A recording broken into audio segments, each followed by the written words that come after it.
Hi friends, welcome to SBSSA tutorials. Thought to start a new topic, so let us go with a trending topic called big data. The concept which I would like to cover in these tutorials are: let us first see what is a big data.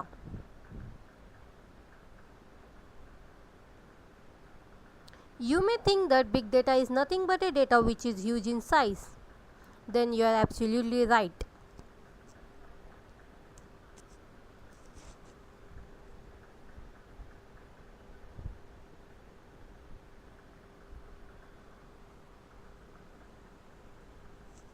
But do you know how much huge?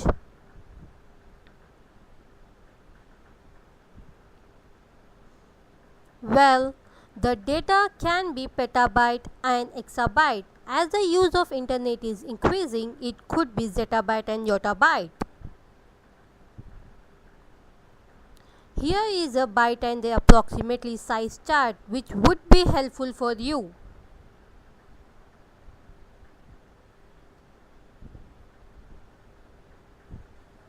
That's it friend. Thank you. See you in the next tutorial.